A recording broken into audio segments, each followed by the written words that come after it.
Nós vamos conversar com o Coronel José Vicente Filho, aposentado da Polícia Militar de São Paulo, ex-secretário nacional de Segurança Pública e hoje consultor de segurança. Coronel, muito obrigado por estar aqui com a gente. Boa tarde, Gabriel.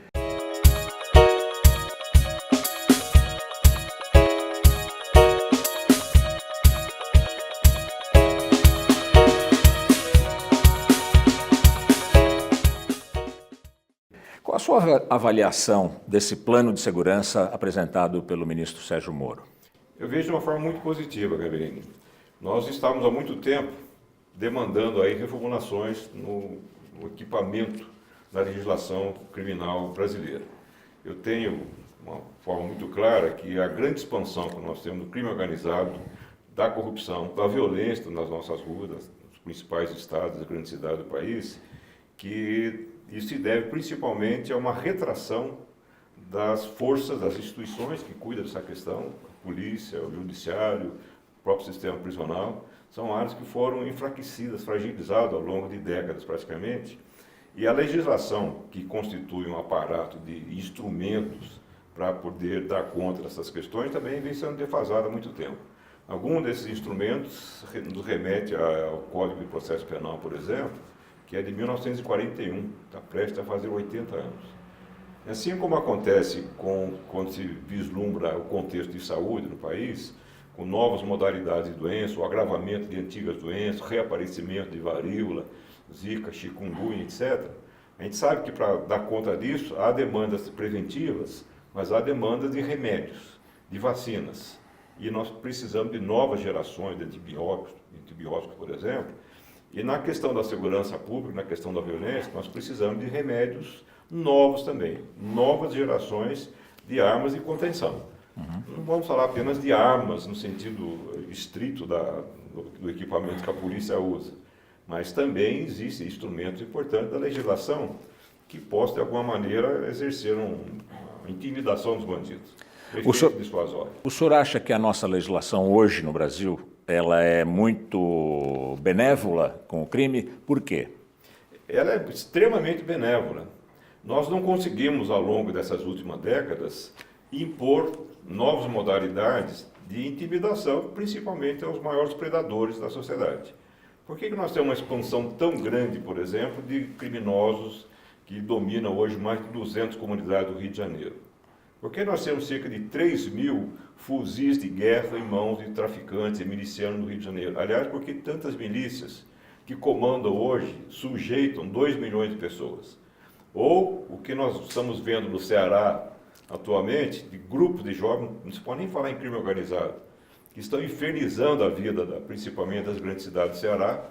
Nós temos aí, de outra parte, uma corrupção desenfreada que só foi contida justamente porque apareceram alguns instrumentos novos, que foi a Lei das Organizações Criminosas, que é 2013, aliás, aprovada pela então presidente Dilma, que deu novos instrumentos, como a delação premiada, que em boas mãos, como foi o caso dos procuradores da República, os promotores federais, Polícia Federal e um juiz ousado e bastante profícuo no seu trabalho, deu uma parada, um freio de arrumação muito sério na questão da corrupção no país. Especialistas em segurança dizem que essa questão da segurança ela tem que se apoiar num tripé, que é legislação, treinamento da polícia e inteligência. Nós estamos falando, nos atendo até agora, só a questão da legislação. A nossa polícia, ela tem uma inteligência que se possa chamar de inteligente? Alguns lugares, sim. Para algumas modalidades, sim. Mas a Polícia Federal, por exemplo, tem um nível bastante sofisticado de inteligência. O COAF, que é um conselho que administra também as movimentações financeiras suspeitas, que é relativamente novo, também tem uma inteligência extraordinária, como a Receita Federal também. Mas o que nós não temos é uma grande coordenação. Em termos de Brasil, quais são os grandes problemas, ou seja, identificar esses problemas, como eles estão se desenvolvendo, onde é que nós podemos bater em cima deles. Já se sabe que o velho sistema que a polícia tinha de simplesmente ir para cima das lideranças não funciona. E quando se fala em inteligência, nós estamos tentando entender um tabuleiro cheio de peças diferentes. Como é que funciona? E que se movem, né? Que se movem de maneiras diferentes, tem comandos diferentes. Então, entender esse xadrez do crime em cada localidade é o problema da inteligência. O senhor falou das comunidades dominadas por organizações criminosas. Todo mundo sabe que o Rio de Janeiro e São Paulo têm organizações criminosas que têm armamento que é contrabandeado. O Brasil não fabrica AR-15, não fabrica AK-47, não fabrica pistolas que são usadas pelo crime. Cadê a inteligência para localizar por onde entraram essas armas? Quem transportou essas armas? Elas vieram de avião, vieram de navio, vieram de carro? Elas vieram pela fronteira seca ou vieram pelos aeroportos? Isso nós não sabemos? Nós temos um problema da dimensão do país também, Gaberini. Estados Unidos também, a Rússia também, o Canadá também. Você veja o seguinte, a fronteira dos Estados Unidos com o México, por onde entra muita arma, cocaína em quantidades industriais também, é uma fronteira equivalente a uma parte da fronteira oeste do Brasil. Quando nós falamos fronteira seca, são 17 mil quilômetros, que é a distância aqui de São Paulo a Tóquio. Às vezes a gente não se dá conta do tamanho que é isso aí, né? Já existe, por exemplo, um projeto justamente de inteligência para a segurança das fronteiras. Foi feito pelo Exército, chamado CISFRON. Só que esse sistema demandaria 10 bilhões de reais. Não é muita coisa para esse tamanhão de problema que nós temos. E nós não temos colocado esse recurso na fronteira. Então, uma fronteira tão porosa, essas dificuldades permitem que aconteçam esses fenômenos da fronteira. Porque não é só a questão da arma. Claro. Nós importamos aí mais de 100 toneladas de cocaína. Hoje, acho que o Brasil é um dos maiores consumidores de cocaína. O Brasil é um grande corredor, uma parte, metade praticamente da cocaína é reexportada. Tá, mas metade é consumida aqui. E a metade, como todo local de passagem, metade é consumida no país, que é o segundo maior consumidor depois dos Estados Unidos. Quer dizer, falta inteligência ou falta vontade política de atacar o crime? O que nós verificamos, Gamerini, o ministro Sérgio Moro, num curto prazo, de um mês praticamente de governo, ele apresentou um pacote substancial de alterações legislativas. E vai prever, inclusive, se for aprovado, esperando que seja no Congresso, medidas muito duras para o pessoal envolvido com o crime organizado. Então, as lideranças, uma vez identificadas, eles poderão, quando presos, já ir para um regime de segurança máxima, que é o regime até opressor, como diz algumas entidades. É um regime difícil, ficar isolado por muito tempo numa cela sozinho, sem rádio, sem televisão, sem revista, sem jornal. Esse é um sistema que intimida, nós sabemos que sim, porque nós temos um regime desse aqui em São Paulo. Pessoas associadas a essas facções criminosas, elas poderão também ter punições duras. Então, começamos por aí. Bom, vamos ter instrumental para intimidar, só que agora precisamos buscar as pessoas para colocar nessas novas leis. E aí entra o problema que você mencionou. Como é que estão as nossas instruções que vão usar esses equipamentos modernos? Nós estamos trazendo uma Ferrari aqui, mas vamos trazer um carroceiro para cuidar dela? Nós precisamos adaptar, avançar essas instituições, que é o caso da Polícia Civil, Militar em cada estado, a Polícia Federal em âmbito nacional. Tem uma parte desse plano de segurança apresentado pelo hoje ministro Sérgio Moro, que ele toca da inimputabilidade dos policiais na sua ação policial. Esse capítulo do plano tem sido atacado duramente por organizações de defesa dos direitos humanos. Por exemplo, esse capítulo fala de uma certa exceção para o policial que agiu sob medo, sob surpresa, sob violenta emoção. Ora, um policial não é treinado para essas situações? Mas não deixa de sentir a forte emoção, meu menino. Na verdade, a alteração que ele fez, até dando um formato digno à bravata do então candidato Jair Bolsonaro, ou cheio de excludente de criminalidade dos policiais, mas a legítima defesa é para qualquer um. Existem dois outros artigos que ele propõe, um outro artigo, o artigo 25 do Código Penal, especificamente para os agentes. Mas, em resumo, a ideia de que o indivíduo, ao fazer uma ação violenta para sua defesa ou defesa de terceiros, possa se exceder, que lá a legítima defesa fala, quando você agride pessoas com uso moderado dos meios. O que é moderar? 1 tiro, 2 tiros, 5 tiros? A gente lembra um fato que o próprio Moro mencionou, um caso com a Ana Hickman, né, uma personagem conhecida da televisão, modelo, etc. Ela estava em Minas Gerais, no quarto do hotel, um fã translocado, com um revólver 38 na mão, vindo pelo corredor, pegou o cunhado dela, levou para dentro do quarto. Ali houve uma luta. Ele deu um tiro, acertou na mulher desse cunhado, da Ana Hickman, transfixou o abdômen dela. O sujeito se atracou com esse agressor. E nessa luta, uma emoção imensa, parece que deu 4 tiros lá na cara do agressor. E o julgamento foi colocado essa discussão, mas não houve um uso moderado dos meios. O que é moderado para cada situação, né? Ele acabou sendo inocentado. Essa é a questão. Sim, acabou sendo inocentado porque ele estava sob forte emoção. Eu acredito que muitos dos que nos estão assistindo já passaram por uma intensa emoção. E o problema da intensa emoção é que ela pode acontecer até com as pessoas um razoável grau de treinamento. Quando nós vemos um treinamento dos SEALs, por exemplo, aquela tropa de elite da Marinha Americana, emoção zero. Eles são treinados intensamente. Eles são colocados, por exemplo, num simulador de submarino, enfiado dentro d'água como se caísse um submarino. E tem que se virar, achar equipamento no escuro, debaixo d'água. E são levados a emoções extremadas. Por quê? Na hora que existe uma situação de extrema agressão, é sempre mais sua fácil. Vida, fica mais fácil porque ele aprende a tomar decisões mais frias, sabendo refrear suas emoções. Quem não é treinado, o que acontece? Quando aparece uma ameaça, vamos imaginar, ele menciona a surpresa. Você está atravessando a rua, um carro freia a meio metro de você. Parece que seu coração vai sair pela boca. Você tem uma reação de defesa do organismo, ela é tão intensa, e tão urgente, tão rápida. A carga de adrenalina. Uma carga de adrenalina, então todo o sistema ele é mobilizado e ele simplesmente apaga o sistema cortical que toma decisões frias e moderadas. Então é necessário entender esse fenômeno que mesmo para policiais experimentados isso pode acontecer. Por isso que ao longo do tempo se espera que o treinamento dos policiais seja sofisticado. Quando se libera a posse de arma, precisa verificar a capacidade técnica de uso da arma, ou seja, o sujeito dá 20 tiros numa parede, aquilo é emoção zero. Quando aparece um assaltante na rua, não é a parede que está ameaçando. É uma pessoa.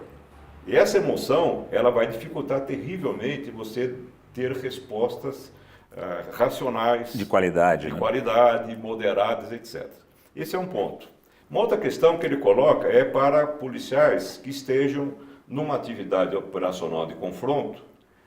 Então, há uma ameaça atual, o bandido dando tiro na tropa que está invadindo a favela da Rocinha.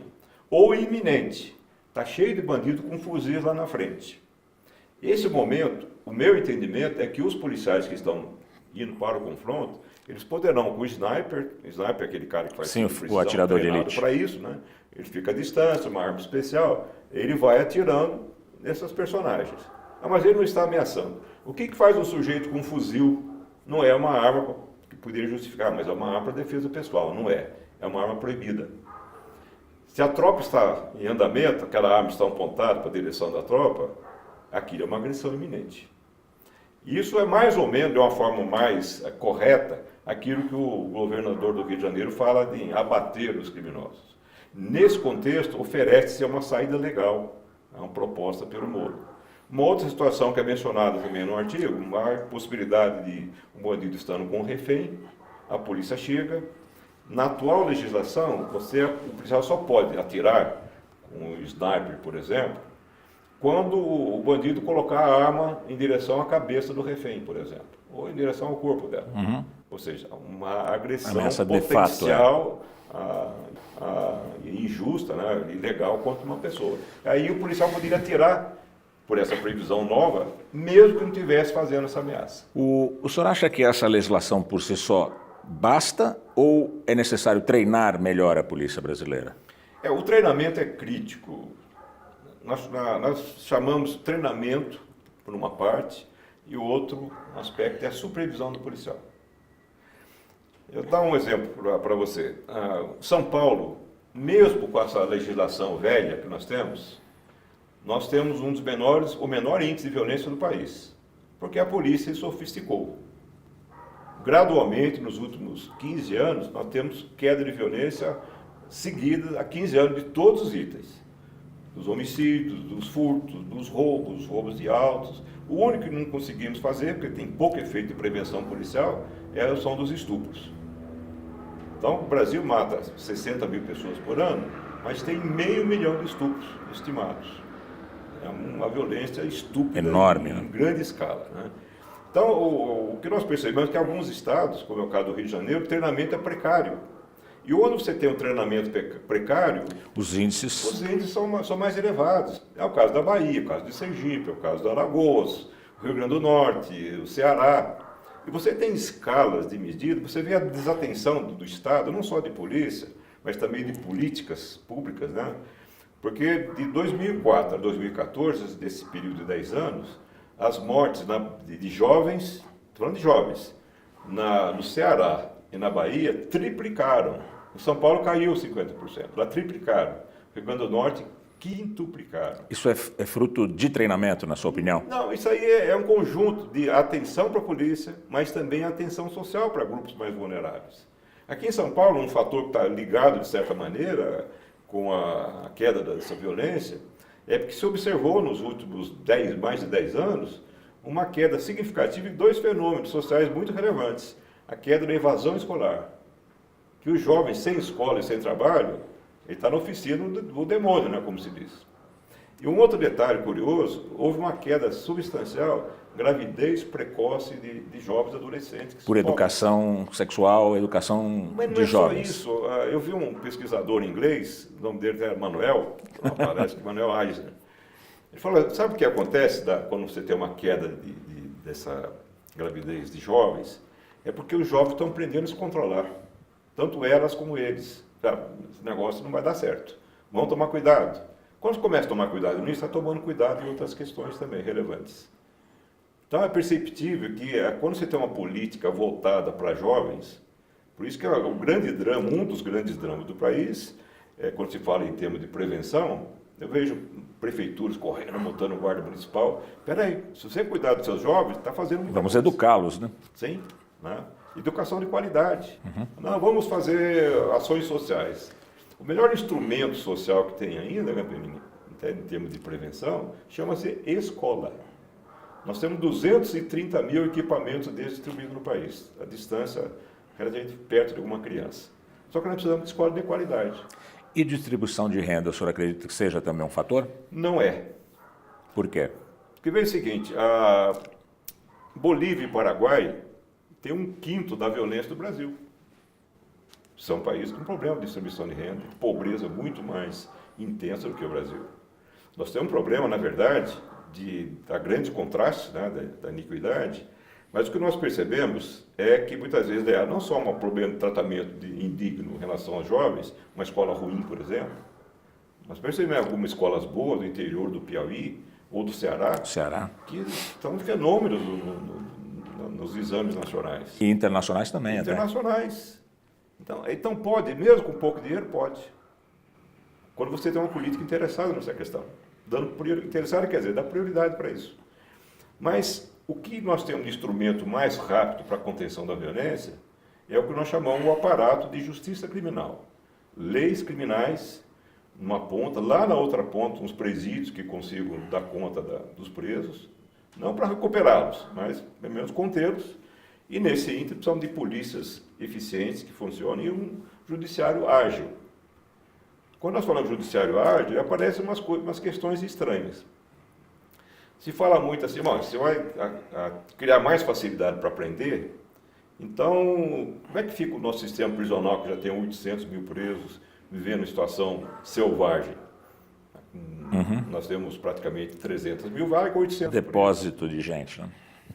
Só que quando nós vamos examinar, botar uma lente nesse panorama, Gamberini, desses 800 mil presos, nós temos 45% só que estão efetivamente cumprindo prisão, uma condenação de regime fechado. 360 mil, que é mais ou menos o número de vagas que nós temos. E esses outros 400 e tantos mil presos que estão lá? Nós temos 300 mil presos provisórios. Desses 300 mil presos provisórios, a gente sabe que 10% serão absolvidos. Então nós temos 30 mil presos lá de graça.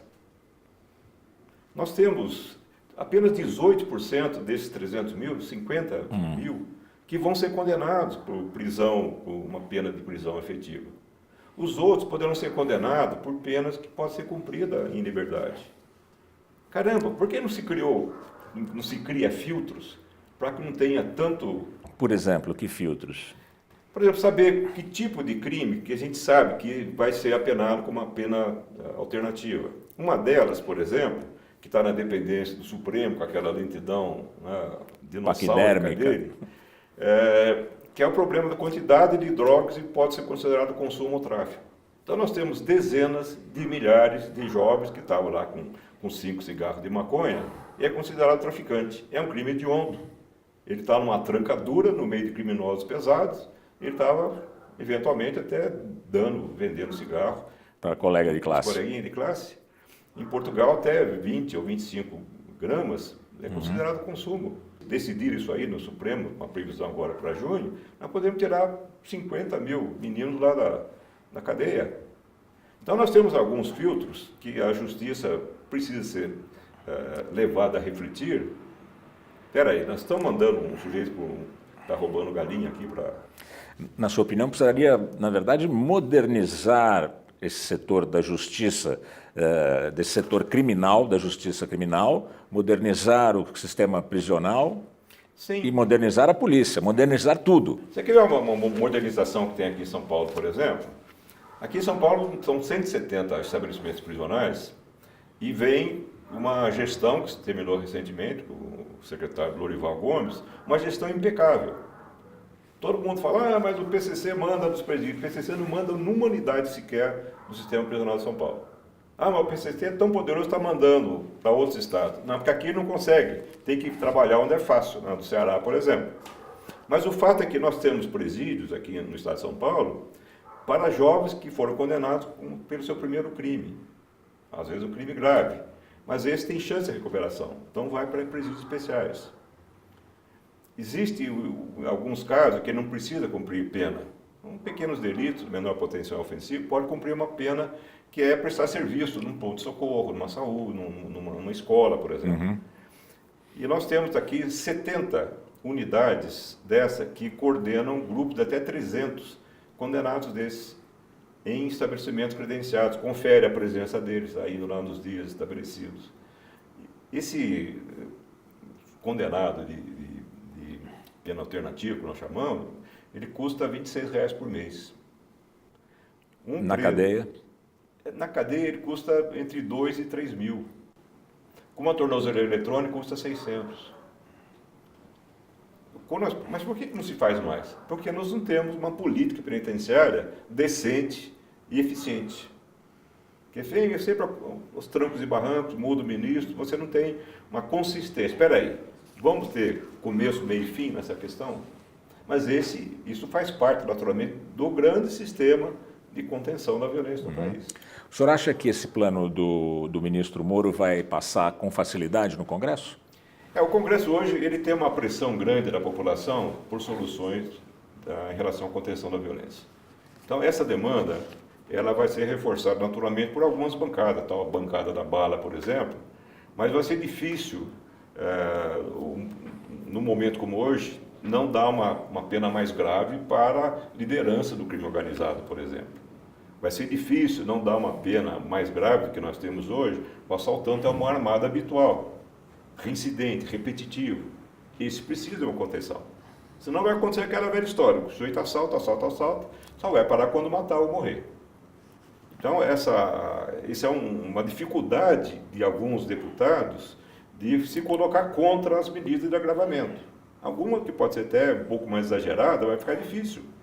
E vamos lembrar também que no passado recente, nós estávamos com um governo de esquerda que tinha posições na mesa da Câmara e do Senado, de bloquear, de torpedear iniciativas nesse sentido. Hoje, houve uma mudança de clamor que levou à eleição do presidente Bolsonaro. O senhor falou bastante da criminalidade das ruas, mas o Brasil enfrenta alguns problemas que são vergonhosos. Por exemplo, se encontra 51 milhões de reais no apartamento de um político que está sob a responsabilidade dele e ele é libertado. Se pega um homem com uma mala de R$500 mil num restaurante, se sabe o caminho daquele dinheiro e esse homem é libertado. O crime de rico parece que compensa no Brasil, né? Ele estava compensando até 3 anos atrás. Em termos de instituição, em termos de país, é um prazo curtíssimo. Nós vemos que nós estamos fazendo uma reformulação agora de artigos do Código de Processo Penal que vão fazer 80 anos. 80 anos, algumas leis fracas, insuficientes, estão dando aí melhorar para curar uma infecção galopante. E essa reformulação, nós percebemos claramente o efeito que teve na Operação Lava Jato, com a união desses fatores. Você tem uma lei nova, você tem os instrumentos de investigação, que é a polícia e o Ministério Público, e um juiz decidido a usar tudo isso, coordenar, liderar praticamente uma movimentação. Já não será mais fácil para essa grande corrupção que nós assistimos, estamos assistindo todo dia nas operações Lava Jato, não será mais fácil novas ocorrências desse tipo, Gamberini.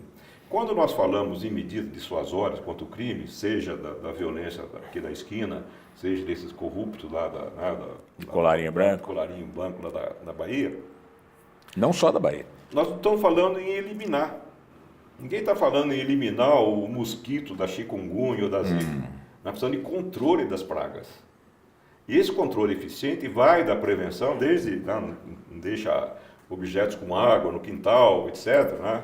Há uma série de medidas que o governo vai ter que fazer. O governo não negociar, por exemplo, ministérios com partidos, já é um avanço preventivo. Mas lá na frente, se falhou esse instrumental preventivo, você tem remédios repressivos. Você tem como internar esse sujeito e mudar a vida dele. Então, o que nós estamos verificando hoje, inclusive nas alterações legais propostas pelo ministro Moro, está justamente o agravamento dos crimes de corrupção. O crime de corrupção, existe algumas linhas de pensamento do direito, por exemplo, que diz o seguinte: mas o sujeito não é perigoso para a sociedade. Então, ele pode ressarcir o mal feito, tirar os bens, né, que ele acumulou com uma vida criminosa, e já está de bom tamanho. Só que não é bem assim. O castigo, além de apartar a pessoa da sociedade, ele tem que servir de exemplo. Então, o sujeito segurando a barra da cadeia lá é muito importante. O corrupto nos Estados Unidos, ele pode pegar 50 anos de cadeia. Na China tem pena de morte, porque precisa da simbologia da resposta da sociedade a esse tipo de gente. O senhor me parece bastante otimista. Como é que o senhor vê a questão criminal do Brasil daqui a alguns anos? Tudo depende do encadeamento progressivo dessas ações institucionais. As instituições vão ter que conversar um pouco mais entre si, porque nós estamos com leis fracas, instituições mal estruturadas, no caso das polícias, por exemplo, e a falta de diálogo das instituições que estão chamando de controle. Então, o judiciário na sua torre de marfim, a Polícia Federal não quer conversar com as polícias estaduais, os ministérios públicos querendo se impor sobre as polícias nos estados, quando na verdade tem que sentar todo mundo no mesmo nível, à mesa, onde é o papel de cada um e onde é que nós trabalhamos juntos. Se não houver uma noção de que em 10 anos nós precisamos ter uma reversão muito palpável dos níveis tanto de corrupção como de crime organizado, da violência das ruas, nós não vamos conseguir chegar até lá. Ou seja, é necessário ter um plano de voo, Gamberini. Porque aquela velha história, né, você lembra do conto da Alice no País das Maravilhas? A Alice estava numa bifurcação de estradas e perguntou para o gato lá, que é um personagem, esse caminho vai para onde? Ele quer ir para onde? Eu não sei. Então, se você não sabe para onde vai, qualquer caminho serve. Então, nós precisamos realmente saber para onde nós estamos querendo ir. O que nós precisamos fazer daqui até lá. Quando eu estou nessa posição A, quero ir para a posição B, idealizada, esse caminho, o que ou é essa preciso ponte, fazer? nós chamamos de estratégia. Quais são os instrumentos e como nós vamos fazer para chegar lá? Nós temos condição de resolver isso. Eu acho que São Paulo mostrou que é possível fazendo grandes investimentos no seu aparato de segurança, das polícias e também no sistema prisional, que é um dos mais complexos do mundo. Eu agradeço ao coronel José Vicente Filho, coronel da Reserva da Polícia Militar do Estado de São Paulo, ex-secretário nacional de Segurança Pública, pela entrevista que nos deu aqui. Muito obrigado, coronel. Eu que agradeço, meu menino. Acompanhe, assista e compartilhe o Planeta Azul. Acesse o nosso site. Clique aqui no link que está na descrição do vídeo. É muito fácil você se inscrever. Basta clicar aqui e aqui no sininho para ser avisado de novos vídeos. Curta e compartilhe o Planeta Azul, a sua revista digital independente e polêmica.